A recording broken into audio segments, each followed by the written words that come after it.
How's it going, everybody? Justin Cooper here, Bass Pro Shops XPS Pro. You know, we were all beginners at one point. You know, I can remember when I was a kid in a farm pond, just having a grand old time out there dragging a worm or spinnerbait or whatever the case may be and catching fish with my dad.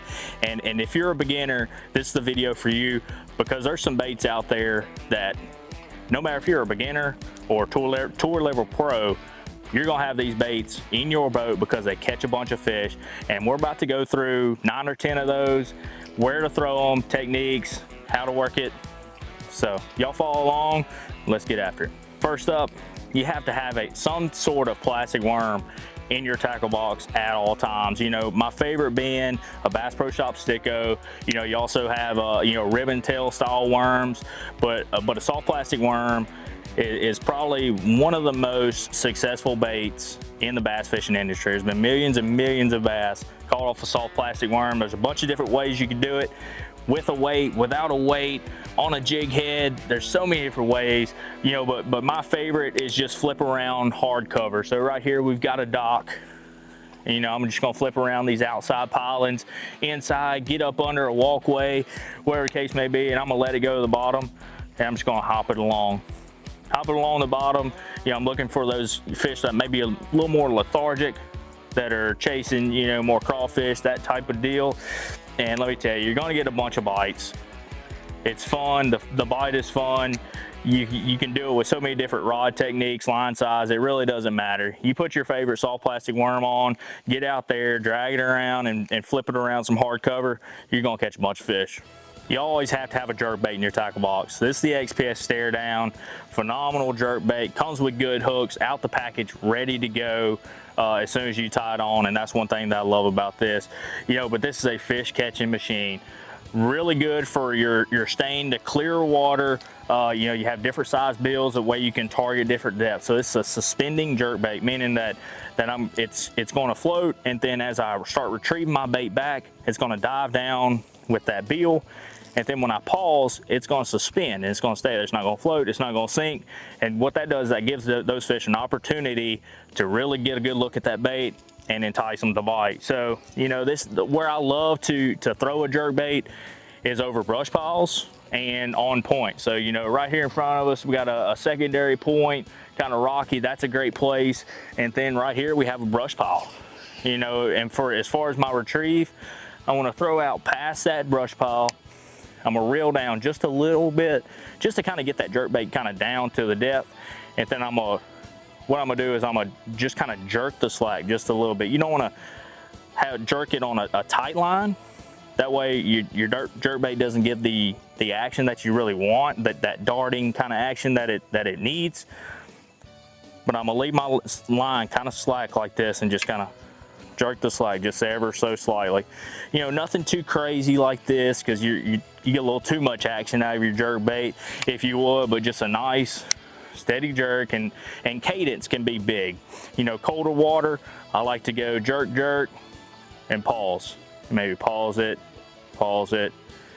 jerk, jerk, jerk, pause. And for longer pauses, the colder water, the longer your pause is. But if the water's warm, you can just kind of work it pretty quick. Jerk, jerk, pause, jerk, jerk, jerk, pause, that kind of deal. So jerkbait is phenomenal. I like to throw mine on about a 12-pound line. This is the carbon light technique specific jerkbait rod by Bass Pro Shops, which is a phenomenal jerkbait rod. If you haven't checked it out, I definitely would. It's a fish catching machine, a bunch of different colors to fit your lake. If you haven't checked them out, go get you one.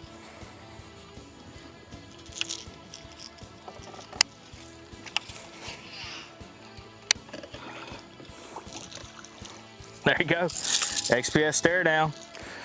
Saw that fish sitting on top of a brush pile. He come up and got it. Like I said, it's a fish catching machine. Just watch it. Don't let the stare down catch you too. All right, guys. One thing, if you're a beginner, you've got to have crankbaits in your box. And there's a bunch of different variations of crankbaits, but let me tell you, a squarebill crankbait is something that's going to get a lot of bites. It's super easy to you know, to work, to retrieve. Yeah, this XPS squarebill is phenomenal. Great colors. You know, I would say, you know, stick to be basic. stick to something that looks like a shad. If you're trying to imitate brim or crawfish, throw something that looks like that. Don't overcomplicate things, that's for sure. You know, but when it comes to squarebill crankbaits, it's a throw out there and wind it back in. You know, and this thing has 4-wheel drive, so you can throw it in lay downs. You know, like right here, we got some pretty big chunk rock down this bank. You know, stuff that could really get hung up. But let me tell you, this squarebill has 4-wheel drive, and it will kind of climb over and go over different things. And one thing that I like to do is if I'm cranking it down, just a nice steady retrieve, kind of like this. Thought one bit it there. When it hits something, just kind of pause. And what's going to do is that squarebill likes to float. So if you hit that object and you float, it's almost like that you're trying to imitate a shad kind of dying, you know, and sometimes that can really trigger a bite if a fish is tracking your squarebill. You know, pretty simple. 15 pound, 17 pound fluorocarbon, 7-foot medium rod, and just a nice steady retrieve right here. Throw it around whatever kind of cover you're around. Lay downs, rocks, docks, it doesn't matter. If you're around some fish, you're gonna catch them on a squarebill. He isn't much to write home about, but I think I may have made 6 or 7 casts with this squarebill and caught one. Like I said, it's a fish catching machine. You know, a bait that's super easy to work, but it's a slower technique, something more on the bottom when you're targeting those more lethargic fish. If it's cold, post front, whatever the case may be, is a creature bait. You know, this is my favorite. This is my go-to. XPS Logfather Jr. You know, weight. I always put a weight above it, because this is something that I'm gonna flip around to individual targets, whether it's a dock post, a lay down on a point like we have right here, a set of bushes in the back of a creek, whatever the case may be. And what I like to do is I just like to flip in there or cast in there right into that cover and just kind of hop it around in there. You know, trying to entice the fish that might be in there just sitting there staring at it. Bring it over one limb, let it fall back down into the other. And I'm just picking apart. I want to pick apart targets with this type of bait. It's a fun bite to really get on. The bite can be aggressive, the hook sets can be aggressive, and you can catch a lot of big fish like this. This Logfather Jr., phenomenal bait when you need to slow down, and it's perfect for beginners. You know, the next thing, and probably my favorite out of this list, is the XPS Chatterbomb, a bladed jig. This is a bait, you know, 10, 12 years ago, it really hit the scene, and it has won a lot of money on tour. But as far as a bait, it's super easy to work. It's a do nothing kind of deal. You throw out there, you wind it back in, just like you would, you know, just like the crankbait kind of deal. You know, I just like to throw it out there, depending on the type of cover. This isn't something that you're gonna throw in lay downs, you know, thick wooded cover. This is more around, up under docks, around certain rock walls, and grass. This is a phenomenal grass bait. It's probably actually my favorite bait to fish in grass, whether it be hydrilla, milfoil, whatever the case may be. But just a nice steady retrieve. I just had one bite right there, no joke. So see if we can get him to bite again. But just a nice steady retrieve, nothing crazy. You know, every once in a while, maybe I'd interrupt my reel, and it kind of makes that chatterbomb just kind of dart around a little bit. You don't want to reel it too fast and blow it out, but not too slow where it's down on the bottom getting hung up. You know, as far as trailers on a chatterbomb, this is the Bass Pro Shop Super Shad. You know, it doesn't have a big paddle tail. I like this in the pre-spawn. As it transitions to warmer water, I go to more of a boot tail, like a speed shad type trailer. So if you haven't thrown around a chatterbomb or a bladed jig, I highly recommend it. Ponds, lakes, rivers, it's gonna catch you fish. Us as fishermen, we love a visual strike, and that's why it's hard to beat a frog. You know, those Topwater blow-ups can be a sight to see, whether you're a beginner or somebody like me on the tour. It's a technique that's going to get a lot of bites, and it's going to get a lot of big bites too. And a frog is a great way to do it, you know. And this is, we're putting on the braid, we're picking up a big stiff rod, and we're going to fish around some more heavy cover, you know, looking around grass, lily pads, up underneath dock walkways, under laydowns, you know, wherever thick cover that a fish could be really in there hiding. That's a place that I'm gonna throw a frog. You know, right here we got a little bank grass, a little gator grass on the bank. What I want to do is get it right there in the edge where I couldn't throw, you know, something with a treble hook or an open hook, but I can get this frog through that type of grass. And the technique I love to do with a frog is called walk the dog. And that's just making that frog go back and forth. And kind of the same way that I'm doing that I did the jerkbait, kind of just twitching the slack a little bit. That's what you want to do with this frog too. Rod towards the surface, just kind of twitch it back and forth as you twitch that slack, and it's gonna make that frog walk back and forth. Awesome technique to get a bunch of cool explosive blow-ups, catch a bunch of big fish. If you love that visual strike, pick up a frog. The spinnerbait. Been around for longer than I've been alive, and just like a soft plastic worm, has caught millions and millions of bass. And there's a bunch of different variations of a spinnerbait, you know, blade sizes, colors, shapes, color of the skirt itself. But, you know, for beginners, keep it simple.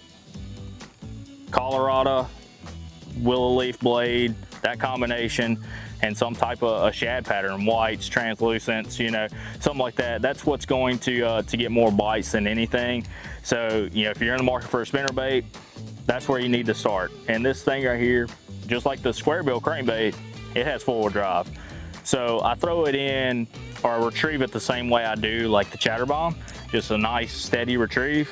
But this is a bait that I can throw in a laydown. I can throw, you know, alongside of a big log, or, you know, in a bush, or whatever the case may be, because this is gonna come through cover a lot better than the chatterbait.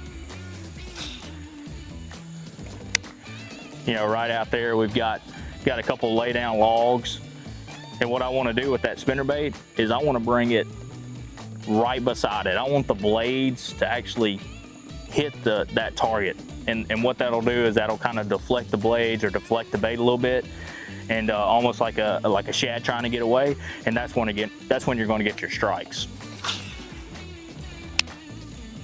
But just a nice steady retrieve, nothing too fast, nothing too slow.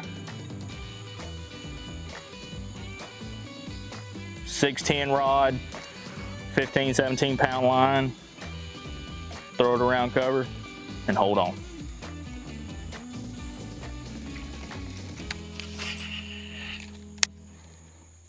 And you know, last but not least, you got to have a jighead minnow in the box with some type of minnow bait.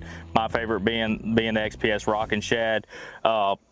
If you follow the fishing industry in the last 3 or 4 years, this bait has absolutely took it by storm and has won a lot of tournaments in the past few years.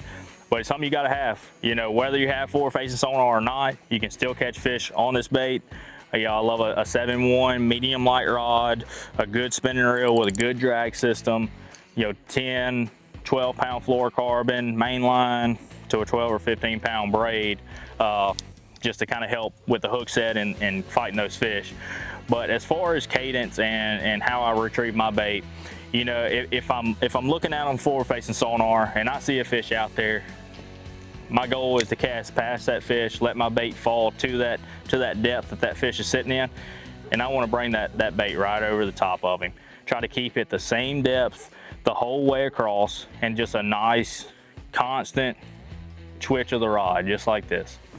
Not too much. You just want that rock and shad to rock back and forth, the tail to go back and forth, kind of flutter in the back, and look as natural as possible. You don't want to overwork the bait. You overwork the bait, they know that's not natural, and you're not going to catch that fish, you know. But if you don't have forward-facing sonar, you can still use a jighead minnow.